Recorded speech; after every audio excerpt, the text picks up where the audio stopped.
நாவல் பழ ஜிகர்தண்டா. சீசன் முடியறதுக்குள்ள கண்டிப்பா ட்ரை பண்ணி பார்த்துருங்க. சுத்தமா துவர்ப்பே இருக்காது. டேஸ்ட் அட்டகாசமா இருக்கும். சுண்ட காய்ச்சின பால்ல milk powder, cornflour, vanilla essence, sugar சேர்த்து ஆறுனதும் 2 பல்ஸ் விட்டு எடுத்து ஃப்ரீஸ் பண்ணோம்னா ஐஸ்கிரீம் ரெடி. அடுத்து பாலாடை செய்யறதுக்கு 2 ஸ்பூன் வெல்லம் அல்லது நாட்டு சக்கரை கேரமலைஸ் பண்ணி நல்லா ஆடை கட்டின பால் எடுத்து சுண்ட விட்டு எடுத்து ஃப்ரீஸ் பண்ணோம்னா பாலாடை ரெடி. அடுத்து டேஸ்ட் அண்ட் கலருக்கு உங்களுக்கு எவ்வளோ நாவல் பழம் தேவைப்படுதோ அதை எடுத்து க்ளீன் பண்ணி விதையை ரிமூவ் பண்ணிட்டு பேஸ்ட் மாதிரி எடுத்து வச்சுக்கோங்க. அடுத்து பாதாம் பிசின் உங்களுக்கு எவ்வளோ தேவைப்படுதோ அதை முன்னாடி நல்லா க்ளீன் பண்ணி ஊற வச்சு எடுத்து வச்சுக்கோங்க. ஒரு 2 ஸ்பூன் பாதாம் பிசின், 2 ஸ்பூன் பாலாடை, தேவைக்கு தகுந்த மாதிரி நாவல் பழ விழுது, அப்புறம் சில்லுன்னு பால், கடைசியா ஐஸ்கிரீம்.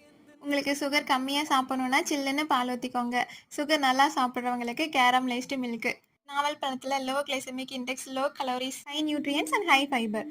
அதனால சுகர் அதிகம் இருக்கவங்க இது கம்மியாக குடிச்சிட்டு நாவல் பழம் அதிகம் சாப்பிட்டுக்கோங்க. இந்த மாதிரி இன்ட்ரெஸ்டான ரெசிபிஸ்க்கு நம்ம ஃபுட் பிளே சேனலை சப்ஸ்கிரைப் பண்ணி ஃபாலோ பண்ணிக்கோங்க. தேங்க்யூ.